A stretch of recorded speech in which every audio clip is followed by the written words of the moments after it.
네, 시청자 여러분 안녕하십니까? 이슈를 더 쉽게 풀어드리는 더 뉴스 시작합니다. 윤석열 대통령의 비서관 논란과 관련해서 여야가 오늘 더 날을 세우면서 충돌하고 있습니다. 국익 동맹 훼손 공방을 넘어서 정원 유착, 워터게이트 사건까지 언급이 되고 있습니다. 조금 전 민주당은 당론으로 박진 외교부 장관의 해임 건의안을 발의하기로 했고요. 모레 본회의에서 상정해 처리하기로 했습니다. 전국은 꽁꽁 얼어붙고 있습니다. 더 정치 시간에 풀어보겠습니다. 8명의 사상자가 발생한 대전 현대아울렛 화재 사건에 대한 합동감식이 오늘 진행됐습니다. 왜 이렇게 많은 인명피해가 났는지, 무슨 문제점이 있었고 대책은 무엇인지 전문가와 함께 짚어보겠습니다. 먼저 오늘의 주요 뉴스부터 전해드리겠습니다. 더불어민주당이 윤석열 대통령의 순방기간 외교 논란의 책임을 묻기 위해서 박진 외교부 장관 해임 건의안을 발의하기로 했습니다. 국민의힘은 윤 대통령 비서관 논란을 언론사와 야당의 정원 유착 의혹으로 몰아붙이면서 맞서고 있습니다. 쌍방울에서 뇌물을 챙긴 의혹을 받는 이화영 전 경기도 평화부지사의 구속 여부가 오늘 결정됩니다. 이 전 부지사가 이재명 민주당 대표의 측근으로 꼽히는 만큼 이 대표의 변호사비를 쌍방울이 대납했다는 의혹 수사에도 영향을 줄 걸로 보입니다. 8명의 사상자를 낸 대전 현대아울렛 화재 원인을 밝히기 위한 합동 현장 감식이 진행됐습니다. 고용노동부는 이번 사고가 중대재해처벌법 위반에 해당하는지 조사하고 있습니다. 북한이 유엔 연설을 통해 핵무력 법제화에 나선 건 미국의 위협 때문이란 주장을 폈습니다. 한미 연합훈련이 한반도를 전쟁 위협으로 몰아가고 있다며 비난하기도 했는데 해리스 미국 부통령 방안에 맞춰 추가 도발 우려가 나오고 있습니다.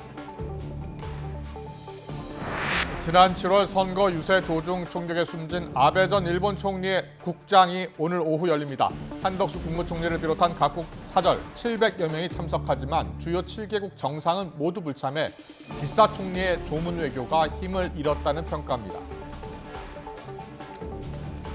미 항공우주국 나사가 소행성의 우주선을 충돌시켜 궤도를 수정하는 실험을 실시했습니다.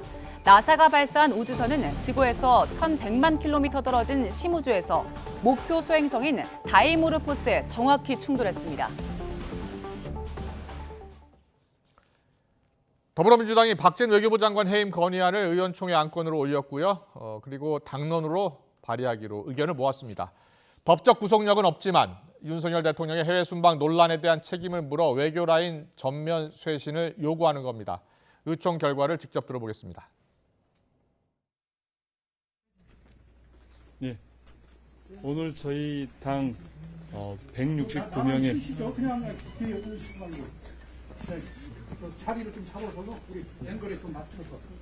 네네 어쩌라는 건지. 네, 그렇게 나란히 일대로 쓰시라고요. 네, 고맙습니다.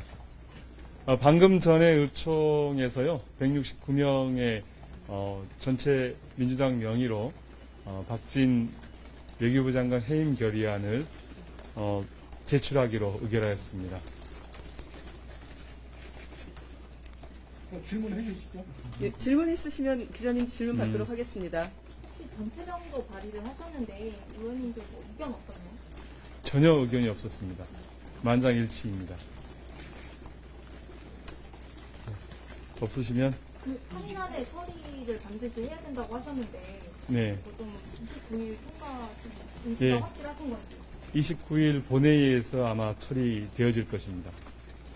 의장님께서 상정 안 하실 수 있다는데 의장님만 얘기해보셨나요? 이거는 이제 안건이 바로 회부되어지기 때문에 바로 상정되어지게 되어집니다.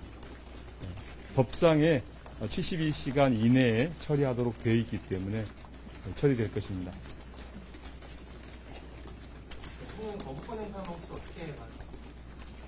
그거는 이제 대통령이 먹이겠죠. 네, 국민들께서 대통령의 거부권 행사에 대해서 매우 실망하실 것으로 저희는 추측이 되어집니다. 이미 언론에 나왔던 외교 참사 이 건과 관련해서 제대로 처리하지 못했던 박진 외교부 장관의 책임이 클지언데 이 부분에 대해서 대통령께서 국민의 눈높이 그리고 국민의 네, 더불어민주당 의총 1시 반에 열렸는데요. 2시도 안 돼서 의견이 모아졌습니다. 박진 외교부 장관 해임 건의안 당론으로 발의를 하기로 했죠. 모레 본회의에서 처리하기로 했습니다. 외교라인 전면 쇄신을 요구했고 그 조치를 어제 취하지 않는다면 오늘 당론으로 발의하기로 했는데요. 실제로 의견이 모아졌습니다. 취재기자 연결해서 좀 더 자세히 알아보겠습니다. 자, 국회를 연결하겠습니다. 정유진 기자 나와 있습니까? 네, 국회입니다. 네, 여야 공방이 갈수록 지금 격화하고 있는데요. 더불어민주당 같은 경우에는 박진 외교부 장관 해임 건의안을 당론으로 발의하기로 한 거죠? 네, 조금 전 알려진 것처럼 당론으로 채택됐습니다. 민주당은 2시 본회의를 앞두고 의원총회를 열어 당론 발의 여부를 논의했는데요.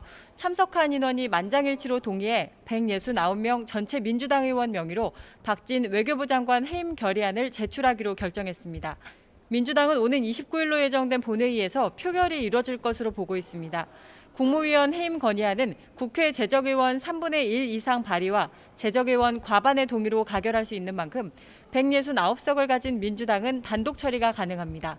해임 건의안이 실제 제출될 경우 윤석열 정부 출범 이후 처음이자 20여 년 만의 사례가 됩니다.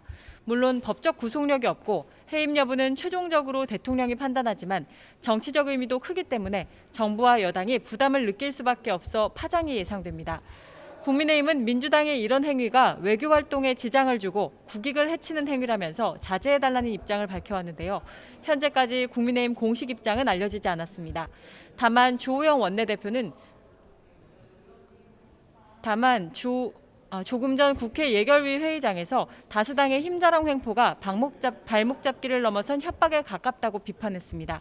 이와 함께 국민의힘은 연이틀 최초 보도한 언론사와 더불어민주당의 대응을 문제 삼고 있습니다. 비속어 논란을 자막 조작 사건이라고 명명하고 MBC에 대해 정확하지 않은 내용의 자막을 사용해 편파 방송했다고 비판했습니다. 특히 언론에서 첫 보도가 되기도 전에 박홍근 민주당 원내대표가 공식 회의에서 논란이 된 발언을 언급했다며 정언유착 의혹도 제기했는데요. 아침 회의에서도 민주당의 악의적 프레임 씌우기에 철저히 대응하겠다고 강조했습니다.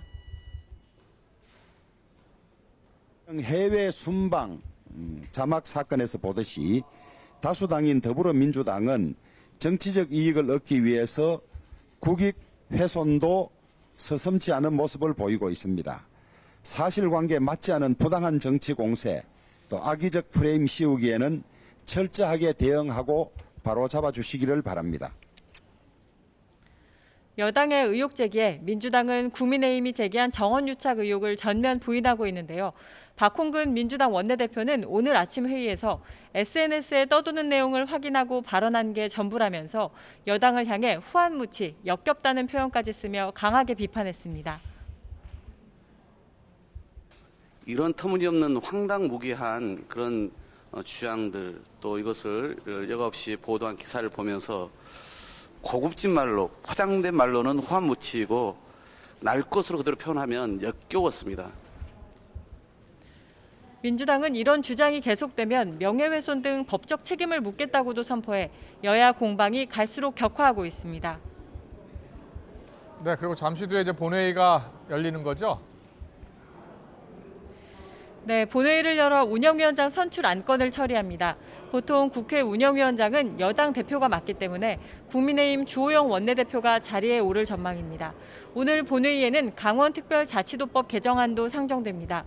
어제 개정안이 법사위를 통과했는데 강원특별자치도의 발전 방안 등을 구체적으로 심의하기 위해 국무총리 소속 지원위원회를 설치하는 내용을 담고 있습니다. 또 오늘은 조규홍 보건복지부 장관 후보자의 인사청문회도 진행됩니다. 오전에는 복지위 소속 의원들이 대통령 비속어 논란과 관련해 충돌해 정회하면서 청문회를 시작도 못했는데요. 오후부터는 조 후보자의 보건복지 분야 전문성에 대한 검증과 함께 딸의 위장전입 의혹, 조 후보자가 유럽부흥개발은행 이사로 일할 당시 억대의 공무원 연금을 받은 점 등 도덕성 문제와 관련한 야당 의원들 추궁이 이어질 것으로 보입니다. 지금까지 국회에서 YTN 정유진입니다.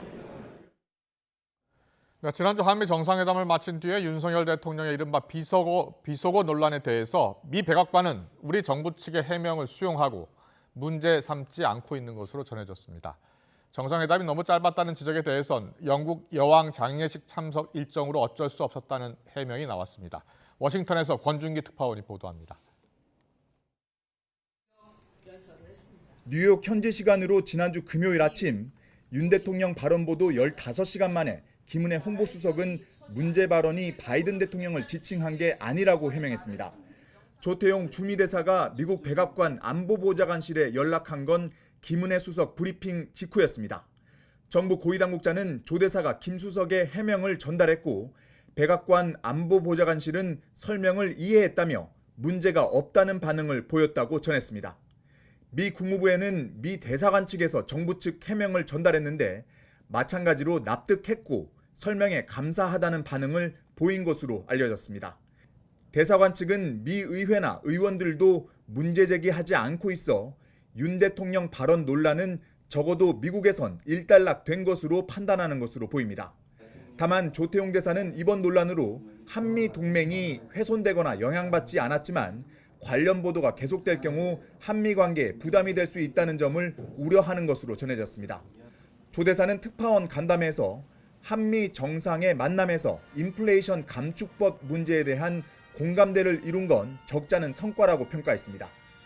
정상 차원에서 이 사안에 대해서 진지한 협력 의지를 확인한 것은 의미 있는 결과라고 생각합니다.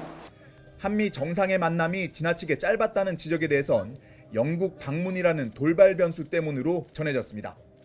정부 고위당국자는 한미 정상 모두 엘리자베스 여왕 장례식 참석으로 뉴욕 체류 일정이 짧아져 원래 잡혀 있던 정상회담 일정을 예정대로 진행하지 못했다고 설명했습니다. 워싱턴에서 YTN 권중기입니다.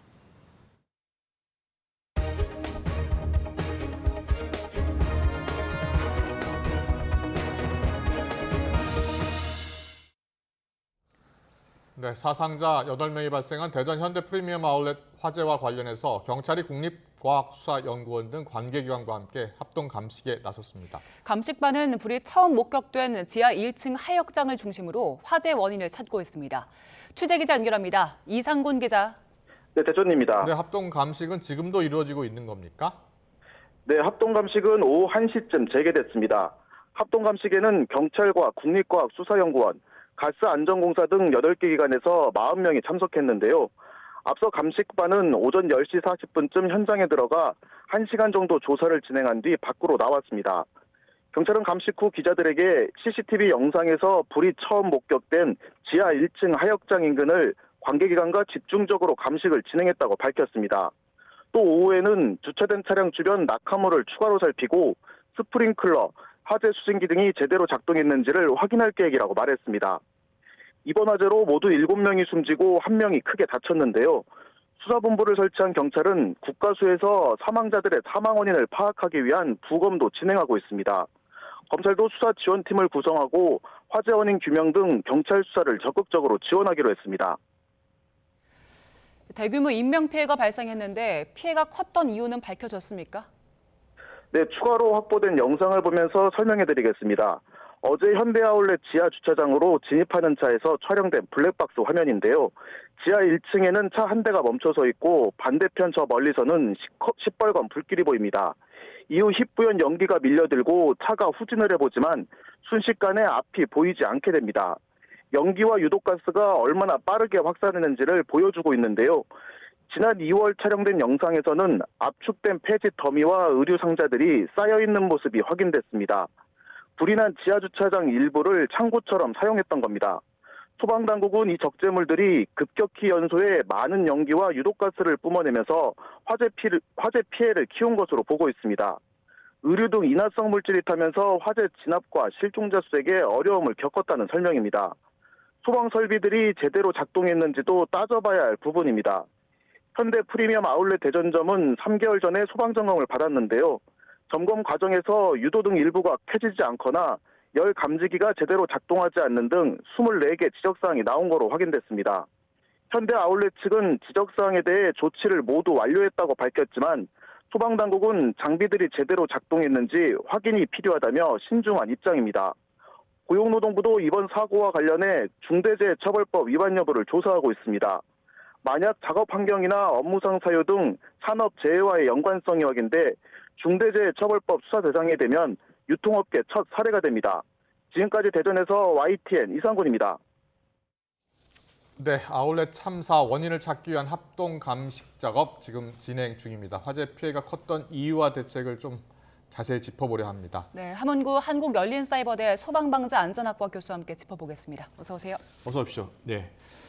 어제 화재가 아침 일찍 일어났는데요. 사상자가 많이 나왔습니다.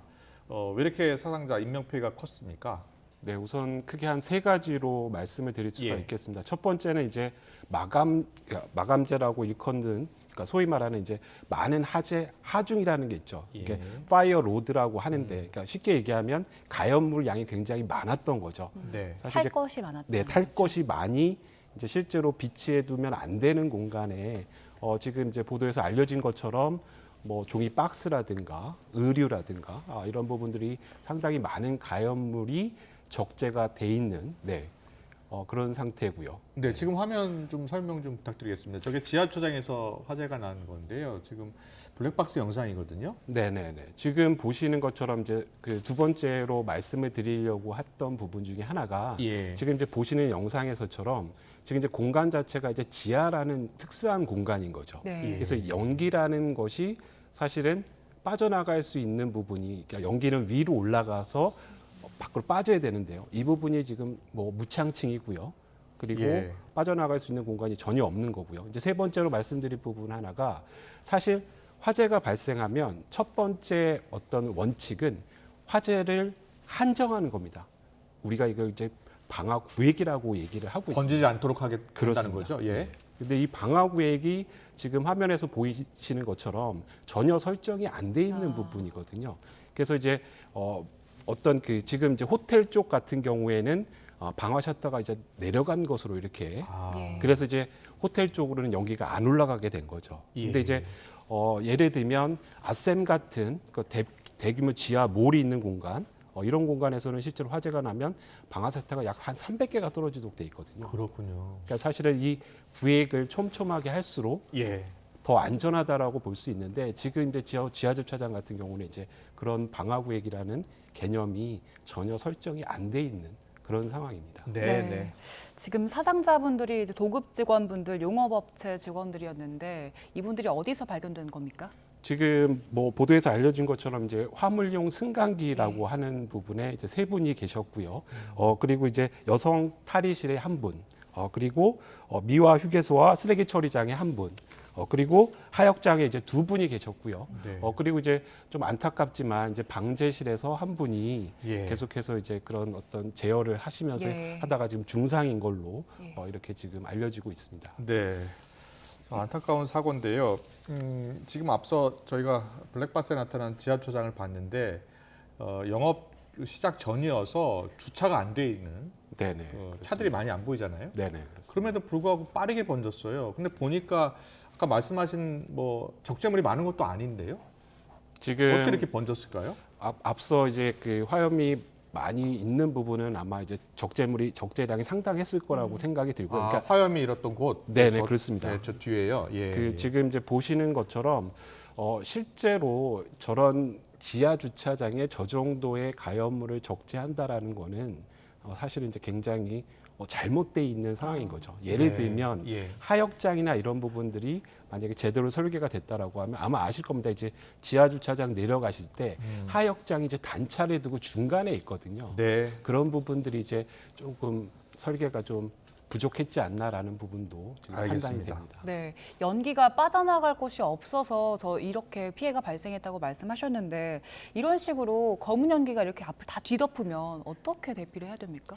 실질적으로 연기가 차오르고요. 이제 천정에 이제 닿으면 연기가 이제 빠르게 하강을 합니다. 근데 지금 안타깝게 사망자가 많은 부분들은 실제로 해당 공간에 감당할 수 없을 정도의 연기 발생량이 굉장히 컸다라는 거죠. 그러니까 순식간에 연기가 굉장히 많이 발생을 했고요. 이 부분이 실제로 이 지하 공간 전체를 빠르게 삼켜버리는. 그래서 예컨대 그 대구 지하철 화재를 생각을 해보시면 됩니다. 그러니까 대구 지하철도 마찬가지지 지하라는 공간이고요.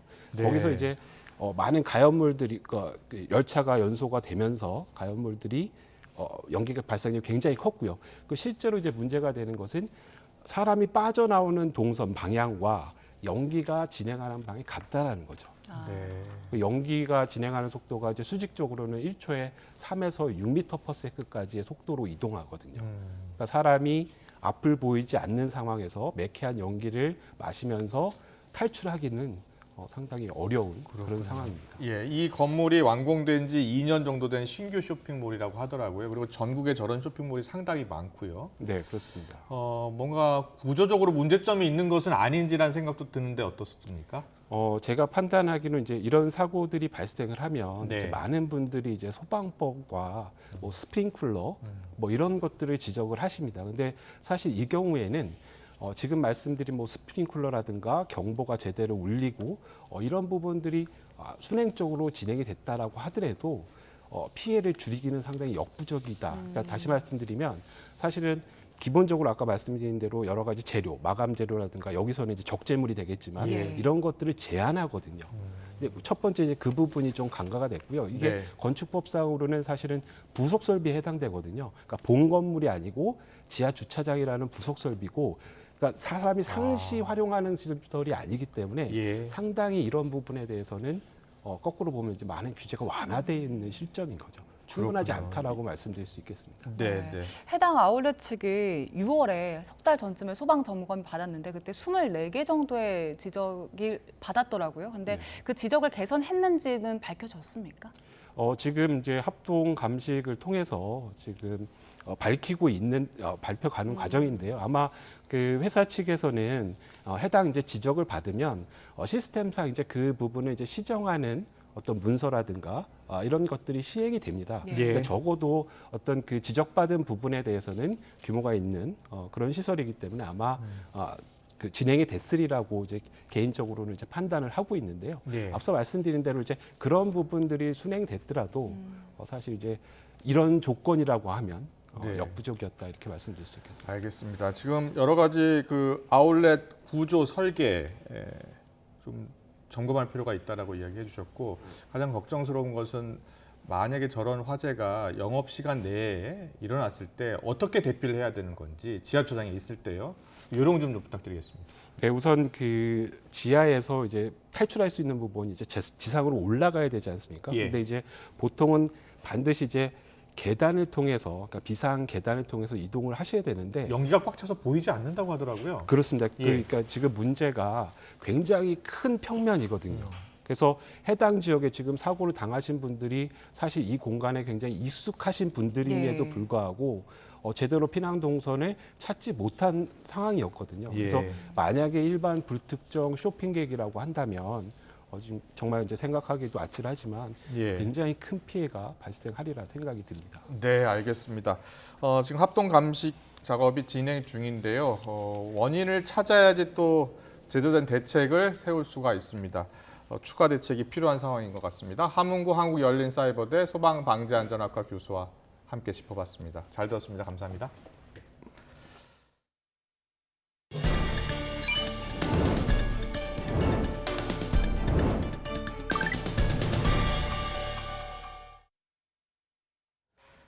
네, 조금 전 들어온 소식 먼저 전해드리겠습니다. 미국의 해리스가 한국의 전기차가 미국 생산전에 과도한 해리스 부통령이 한국의 전기차가 미국 생산전 과도한 기간이 우려된다는 해소 방안을 모색했다는 소식이 들어왔습니다.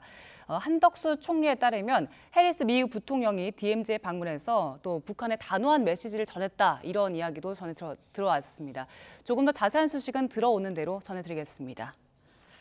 준비된 소식 이어가겠습니다. 경제협력개발기구 OECD도 내년 세계 경제 성장률을 낮춰 잡으면서 경기 침체 경고음을 냈습니다. 국제통화기금 IMF에 이어 내년 세계 경제 주름살이 더 깊어질 걸로 내다봤습니다. 이종수 기자입니다. OECD가 내년 세계 경제 성장률을 지난 6월 전망치 2.8%에서 2.2%로 0.6%포인트나 낮췄습니다. 러시아의 불법적인 우크라이나 침공으로 올해 세계 경제가 탄력을 잃었다면서 전쟁의 대가를 치르고 있다고 진단했습니다. Energy and food markets have been severely disrupted and confidence declined sharply. The world is paying a very heavy price for Russia's war of aggression against Ukraine. 유럽중앙은행 총재는 석 달 전보다 1.3%포인트나 낮춰 0.3%로 잡은 OECD의 내년 유로존 성장률 전망치에 수긍했습니다. The economic consequences for the euro area have continued to unfold since we last met in June, and the outlook is darkening. OECD는 특히 유럽연합 경제를 이끄는 독일의 내년 경제 성장률 전망치를 러시아의 천연가스 공급 감축 등의 영향으로 마이너스 0.7%로 대폭 낮췄습니다. 주요 두 개 나라 미국과 중국의 내년 경제 성장률은 각각 0.7%포인트, 0.2%포인트 낮춰 0.5%, 4.7%를 기록할 것으로 예상했습니다. 전 세계 물가는 내년에도 오르겠지만 공급망 병목 현상 완화 등에 힘입어 올해보다 속도가 느려질 것으로 전망했습니다. 앞서 국제통화기금 IMF도 우크라전과 주요국 통화 긴축으로 지난 7월에 내년 세계 경제 성장률 전망치를 3.6%에서 2.9%로 대폭 하향하며 경기 회복이 지연될 것으로 예상했습니다. YTN 이종수입니다. 미국 연방준비제도의 고강도 긴축으로 인한 달러화의 초강세로 영국 파운드화가 역대 최저로 폭락하는 등 글로벌 금융시장이 요동치고 있습니다. 위안화와 엔화 역시 휘청거리면서 중국은 4년 만에, 일본은 24년 만에 외환시장에 개입했습니다. 각국의 총성 없는 환율 전쟁이 본격화됐습니다. 보도에 김상우 기자입니다. 트러스 신임 총리가 이끄는 영국 정부는 최근 50년 만에 최대 폭의 감세 정책을 통해 경제 성장을 유도하겠다는 포부를 밝혔습니다. 하지만 금융시장에선 국가 부채가 급증하고 물가 상승세가 더 심각해질 것이란 우려가 팽배하면서 파운드화 투매 현상이 벌어지고 있습니다. 파운드와의 미국 달러 대비 환율은 약 5% 떨어지며 한때 사상 최저인 1달러 수준으로 추락했습니다. 또 채권 시장도 요동치면서 5년 만기 국채 금리는 4.6%쯤으로 세계 금융 위기였던 2008년 9월 이후 최고를 기록했습니다. Sterling is allowed to soften even more. Well, that just enhances our inflationary problem. Even if the Bank of England does announce these interest rate hikes, well, there's no guarantee that it will be successful in stabilizing the pound.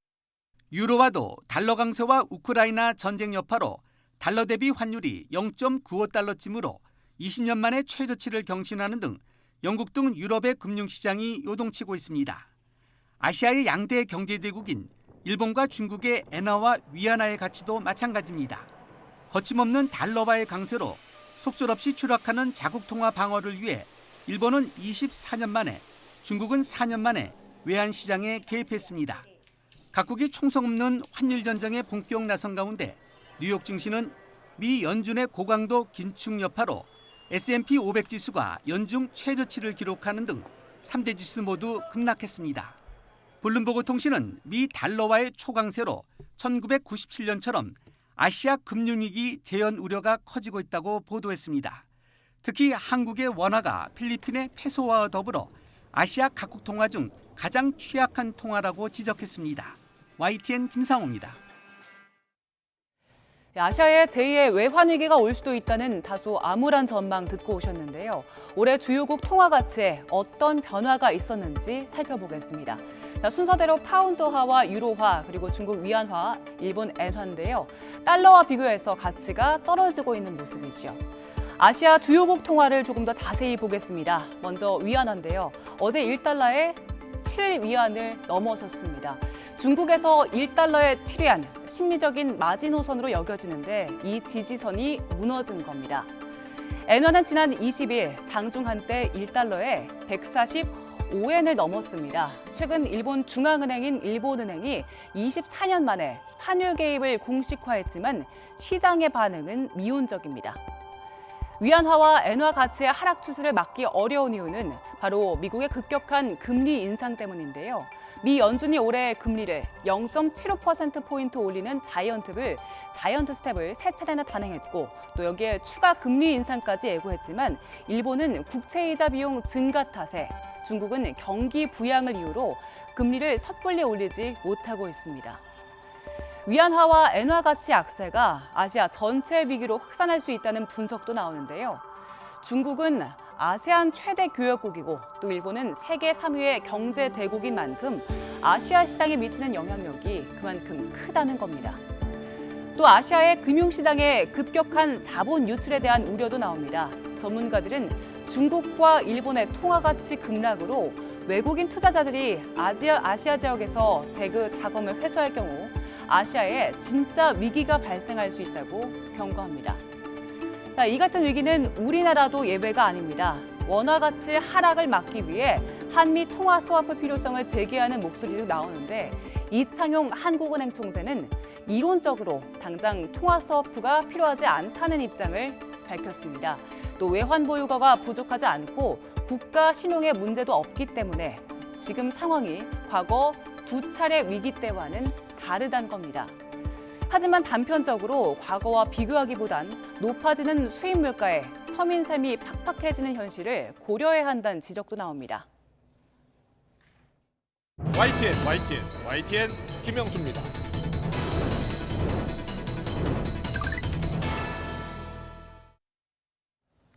쌍방울로부터 수억 원대의 뇌물수수 의혹을 받고 있는 이화영 전 경기도 평화부지사의 구속 여부가 이르면 오늘 결정됩니다. 이 전 부지사는 민주당 이재명 대표의 측근으로 꼽히고 있는 만큼 구속 여부가 향후 이 대표와 쌍방울 관계에 대한 검찰 수사에도 영향을 줄 것으로 보입니다. 취재기자 연결합니다. 송재인 기자. 네, 사회일보입니다. 네, 이화영 전 부지사에 대한 구속 전 피의자 신문은 마친 상태인 거죠? 네, 그렇습니다. 오전 10시 반부터 시작된 구속 전 피의자 신문은 낮 1시 20분쯤 종료됐습니다. 이화영 전 경기도 평화부지사는 이후 수원고치소에서 대기하며 영장심사 결과를 기다리고 있습니다. 오늘 신문에서 검찰은 이화영 전 부지사가 지난 2018년 쌍방울 사회이사를 사임한 뒤에도 법인카드를 여러 받아 써왔다는 쌍방울 관계자들의 진술을 주된 근거로 뇌물 혐의를 주장한 거로 알려졌습니다.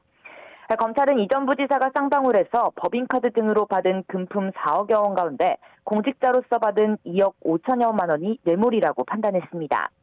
특히 이 전 부지사가 경기도 평화부지사로 자리를 옮겼을 시기 쌍방울은 남북 경제협력 사업에 적극적이었고 양측 간 대북 사업 관련 논의도 일부 오간 만큼 대가성이 명확했다고 강조한 거로 전해졌습니다.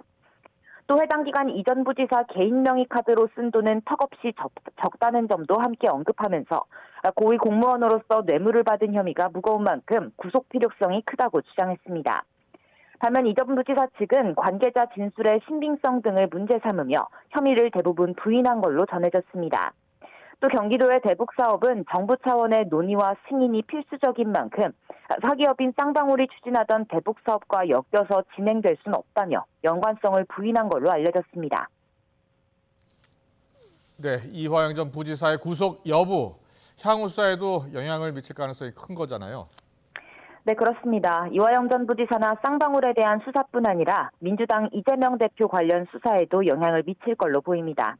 이 대표가 선임했던 변호사들과 측근 일부가 과거 쌍방울과 그 관계사 사회이사를 지내는 등 쌍방울과 밀접한 관계가 있는 정황이 드러난 상황입니다. 이런 상황에서 측근 가운데 한 명인 이화영 전 부지사가 쌍방울에서 뇌물을 받은 혐의로 구속된다면 이 대표와 쌍방울 간 관계나 유착 의혹에 대한 수사가 탄력을 받을 걸로 보입니다. 검찰은 이 전 부지사의 신병을 확보할 경우 쌍방울을 매개로 이재명 대표의 변호사비 대납 의혹에 대한 수사까지 본격화할 걸로 전망됩니다. 반대로 이 전 부지사의 영장이 기각되면 검찰은 이 전 부지사는 물론이고 이 대표와 쌍방울 사이 관계까지 수사를 확대할 동력을 잃을 수도 있습니다. 검찰은 현재 김성태 전 쌍방울 회장의 해외 도피로 이 대표의 변호사비 대납 의혹 수사에 난항을 겪고 있는 상황이기도 합니다. 앞서 이 전 부지사 측근 A씨는 역할과 지위를 고려할 때 구속의 상당성이 떨어진다는 법원의 판단으로 영장이 기각된 가운데 쌍방울 사회이사직과 경기도 평화부지사로서 역할과 지위가 더 뚜렷했던 이 전 부지사의 구속 여부가 주목됩니다. 지금까지 사회일부에서 YTN 송재인입니다. 삼성 웰스토리 부당 지원 의혹을 수사하고 있는 검찰이 당시 최고위급 의사결정권자인 최지성 전 미래전략실장을 소환했습니다. 서울중앙지검 공정거래조사부는 오늘 오전 최지성 전 실장을 피의자 신분으로 불러서 조사하고 있습니다. 검찰은 최 전 실장을 상대로 삼성전자를 비롯한 삼성 계열사가 삼성 웰스토리에 일감을 몰아주도록 한 경위와 사실관계 등을 집중 추궁할 것으로 보입니다. 앞서 삼성 웰스토리는 지난 2013년부터 지난해까지 삼성전자를 비롯한 4개 계열사로부터 사내 급식 물량 전부를 수의계약으로 따냈다는 부당 지원 의혹을 받고 있습니다. 신당역 스토킹 살인 피해자가 지난해 10월 가해자 전주환을 고소할 당시에 경찰이 스토킹 범죄의 위험성이 낮다고 판단한 것으로 드러났습니다. 더불어민주당 이성만 의원실이 경찰청에서 받은 자료를 보면 당시 사건을 접수한 서울 서부경찰서는 스토킹 피해자를 상대로 작성하는 위험성 판단 평가에서 가장 낮은 단계인 위험성 없음 또는 낮음으로 평가했습니다. 앞서 전 씨는 지난 15일 서울 지하철 2호선 신당역 여자 화장실에서 피해자를 흉기로 찔러 숨지게 한 혐의로 검찰에 구속 송치됐습니다. 코로나19 신규 환자가 3만 명대를 기록하며 감소세를 이어갔습니다. 코로나19 오미크론 변이에도 대응할 수 있는 개량 백신 사전 예약은 오늘부터 시작됐습니다. 취재기자 연결합니다. 최명신 기자. 네, 최명신입니다. 네, 신규 확진자 현황부터 전해주시죠. 네, 오늘 0시 기준 코로나19 신규 환자는 39,425명입니다. 어제보다 25,000여 명 늘었습니다. 하지만 일주일 전보다 8,000여 명, 2주 전보다는 17,000명 이상 줄며 감소세를 이어갔습니다. 화요일 기준으로는 지난 7월 12일 이후 11주 만에 최저치입니다. 위중증 환자는 401명으로 전날보다 26명 줄었고 사망자는 하루 사이 26명 늘어 누적 28,272명이 됐습니다. 어제부터 실외 마스크 착용 의무가 완전히 사라진 가운데 오늘부터는 오미크론 변이에도 대응할 수 있는 개량 백신 접종을 위한 사전 예약이 시작됐습니다. 코로나19 예방접종 대응 추진단은 코로나 유행 초기 바이러스와 오미크론 변이에 모두 대응할 수 있도록 개발된 2가 백신에 대한 사전 예약을 오늘부터 받는다고 밝혔습니다. 사전 예약에 따른 백신 접종과 당일 접종은 다음 달 12일부터 시행됩니다. 방역당국은 모더나 개량 백신이 임상시험에서 기존 백신보다 초기 코로나19 바이러스의 1.22배, BA1에는 1.75배 더 높게 바이러스를 무력화하는 능력을 보이며 효과성을 입증했다고 설명했습니다. 또 현재 국내 우세종인 BA5 변이에 대해서도 기존 백신과 비교해 1.69배 높게 바이러스를 무력화하는 능력을 보였다고 덧붙였습니다. 개량 백신은 1, 2차 접종을 완료한 성인의 추가 접종 용도로만 가능한데요. 당국은 개량 백신 접종은 마지막 접종 4개월 후 또는 코로나19에 확진된 날로부터 4개월 이후에 받을 것을 권고했습니다. 이번 개량 백신 접종은 60세 이상 고령층과 면역 저하자 등 고위험군이 1순위 접종 대상입니다. 백경란 질병관리청장은 겨울철 코로나19와 계절 독감이 동시에 유행하는 트윈데믹에 대비하기 위해선 고위험군의 추가 접종이 매우 중요하다고 강조했습니다. 지금까지 사회부에서 YTN 최명신입니다. 북한의 유엔 주재 대사가 최근 북한이 핵무력 법제화에 나선 것은 미국의 위협 때문이라는 적반하장식 주장을 폈습니다. 한미 연합훈련이 한반도를 전쟁 위협으로 몰아가고 있다며 비난하기도 했는데 이번 주 미국 해리스 부통령 방한 기간 북한의 추가 도발 가능성도 배제할 수 없는 상황입니다. 차정윤 기자의 보도입니다. 뉴욕 유엔 본부에서 열린 일반 토의 연설에 나선 김성 유엔 주재 북한 대사. 지난주 유엔 총회에서 바이든 미국 대통령의 북한 비판 발언을 대놓고 반박했습니다. 북한이 유엔 제재를 노골적으로 위반하고 있다고 말했지만 북한은 애초에 미국의 일방적인 제재를 인정한 적이 없다는 겁니다. 우리는 미국이 일방적으로 만들어 놓고 저들이 규정을 지키지 않는다고 하여 압박을 가하는 그런 유엔 제재는 인정한 적이 없으며 앞으로도 인정하지 않을 것입니다. 김 대사는 한미 연합훈련도 문제 삼으며 한반도 정세를 전쟁으로 몰아가는 도화선에 불을 붙이는 매우 위험천만한 행위라고 주장했습니다.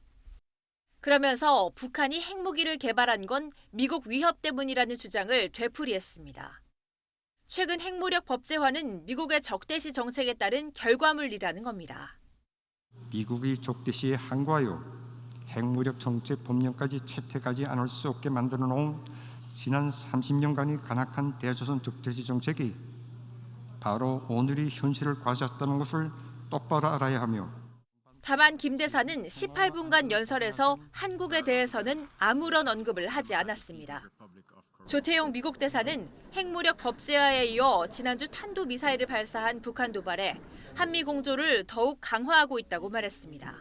한반도 정세가 계속해서 엄중해지고 있습니다. 또한 이에 따라서 한미 두 나라는 동조를 강화해 나가고 있습니다.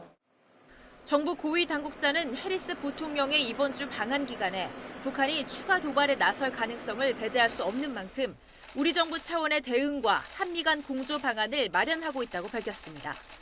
YTN 차정은입니다. 로버트 에이브럼스 전 주한미군 사령관이 중국의 타이완 침공 시에 주한미군의 투입 가능성을 언급했습니다. 에이브럼스 전 사령관은 중국이 타이완을 침공할 경우에 주한미군이 투입될 가능성이 있느냐는 자유아시아 방송의 질의에 가능하다고 답변했습니다. 그러면서 주한미군 병력 일부가 타이완 사태에 투입되더라도 한미동맹은 북한에 대한 억지력을 유지할 수 있는 몇 가지 옵션을 갖고 있다고 강조했습니다. 이에 대해 군 당국은 북한 억제가 주한미군의 최우선 임무라고 강조했습니다. 문홍식 국방부 부대변인은 오늘 정례 브리핑에서 에이브럼스 전 사령관의 해당 언급과 관련해 폴 러케머라 주한미군 현 사령관은 주한미군이 북한의 침략을 억제 대응하는 임무 수행에 최우선을 두고 있다고 말한 바 있다고 밝혔습니다. 지난 7월 총격을 받고 숨진 아베 전 총리의 국장이 조금 전부터 시작됐습니다. 한덕수 총리 등 우리 정부 조문단도 현장에 참석했습니다. 일본 연결합니다. 이경화 특파원. 네, 도쿄입니다. 네, 오후 2시부터 국장이 시작됐다고 하던데요. 어떻게 진행되고 있습니까? 네, 국장이 열리고 있는 일본 무도관에서는 조금 전 고인에 대한 묵념이 진행됐고 생전 모습을 담은 영상물도 상영됐습니다. 지금은 장례위원장인 기시다 총리 그리고 친구를 대표해 스가 전 총리의 추도사 등이 이어지고 있습니다. 아베 전 총리의 유해는 무도관으로 오는 길에 일본 방위성에 들렀습니다. 자위대를 헌법에 명기하는 개헌 추진 등 위상 강화를 주창해온 점을 고려한 것으로 보입니다. 이번 국장을 앞두고 무도관 앞에는 일반 참배객을 위한 헌화대가 마련됐습니다. 제가 오늘 오전 현장에 다녀왔는데요. 고인을 추모하는 시민들의 목소리 들어보시죠. 日本人としてお礼ありがとうございましたっていうお礼を伝えたくて、それで住んでるのは奈良に住んでますからね、もう申し訳ないって謝りました。 네, 오늘 국장에는 어떤 인사들이 참석했습니까?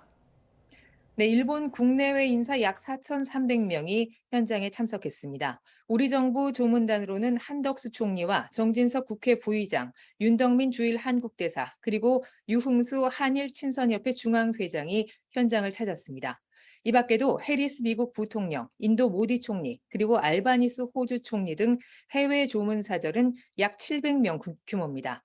다만 G7 정상을 포함해서 각국 정상의 참석은 많지 않아 이른바 국장 외교 측면에서는 일본 정부의 기대에 미치지 못한 상황입니다. 국장은 지난 7월 8일 아베 전 총리가 나라시에서 참의원 선거 유세 도중 총격에 숨진 뒤 2달여 만에 열리게 됐습니다. 하지만 국장에 반대해온 일본 야당들은 대부분 불참을 결정했습니다. 국장에 대비해서 일본 경찰은 주요 시설에 약 2만 명을 배치하는 등 최고 수위의 경계 태세에 들어갔습니다. 일본에서 전직 총리에 대한 국장이 치러지는 것은 지난 1967년 사망한 요시다 시게루 전 총리 이후 이번이 두 번째입니다. 국장을 둘러싸고 반대 여론이 더 우세한 상황인데요. 반대 집회가 오늘도 열리고 있습니까? 네, 현재 일본 국회의사당 앞에서는 대규모 국장 반대 집회가 진행되고 있습니다. 이에 앞서 오늘 오전부터 도쿄 등 각지에서 집회가 잇따랐습니다. 추도 분위기가 반대 여론으로 돌아선 것은 옛 통일교 문제가 결정적이었습니다. 아베 전 총리를 포함해 자민당 상당수 의원들이 이번 총격 사건의 원인을 제공한 것으로 지목된 옛 통일교와 긴밀한 관계를 맺어온 것으로 드러났기 때문입니다. 모두 정부 예산으로 충당하는 국장 비용이 165억 원에 이르는 것도 비판을 불렀습니다. 일본 정부가 처음 밝힌 금액보다 7배 가까이 늘어나서 경제 위기 속에 이런 비용을 써야 하느냐 이런 비판이 나온 건데요. 일본 보수 우익의 상징이자 총리 재임 시절 각종 부패 의혹에 휘말렸던 아베 전 총리는 정치적 평가가 여전히 엇갈리는 인물입니다. 이런 상황 속에 기시다 총리가 강행한 국장 결정으로 내각 지지율은 20%대까지 추락했습니다. 당분간 국장 후폭풍이 이어질 것으로 예상되는 가운데 기시다 총리가 국민의 신뢰를 회복할 수 있을지 지켜봐야 할 것 같습니다. 지금까지 일본 도쿄에서 YTN 이경아입니다. 소행성의 우주선을 충돌시켜서 궤도를 바꾸는 인류 최초의 지구 방어 시험이 성공했습니다. 지구 밖 1,100만 킬로미터 지점에서 우주선이 소행성에 정확히 충돌한 건데 실제로 소행성의 궤도가 바뀌었는지는 몇 주 뒤에나 알 수 있을 전망입니다. 양회영 기자의 보도입니다. 하나의 점으로만 보이던 소행성. 충돌 4분 전 1,500km까지 가까워지자 소행성 디디모스와 위성 디모르포스의 모습이 보입니다. 충돌 3초 전 암석으로 가득한 디모르포스의 표면이 드러났고 이후 신호가 끊어졌습니다. 쌍소행성 궤도 수정 시험, 이른바 다트 미션의 우주선이 우리 시각으로 오늘 오전 8시 14분에 초속 6km의 속도로 소행성 디모르포스에 충돌했습니다. 지난해 11월 발사돼 10개월 동안 무려 1,080만 킬로미터를 날아가 표적에 정확히 부딪히면서 인류 최초의 지구 방어 시험이 성공한 겁니다. Our world's first planetary defense test mission. On behalf of the Applied Physics Laboratory, congratulations to the DART team and to NASA on this historic accomplishment and first demonstration of a game-changing planetary defense capability. Go DART! 이번 충돌 시험은 우주선을 의도적으로 소행성에 충돌시켜 소행성의 진로를 바꿀 수 있는지 확인하는 데 의미가 있습니다. 나사는 우주선 충돌에 성공하면서 디모르포스의 공전 궤도가 바뀌었을 것으로 보고 있습니다. 다트 우주선과 함께 발사된 리시아 큐브는 충돌 3분 뒤 디모르포스에 다가가 충돌 이후의 변화를 촬영했는데 정확한 관측 정보를 분석하는 데에는 며칠이 걸릴 예정입니다. Right, we lost signal at the expected times. That clearly broke.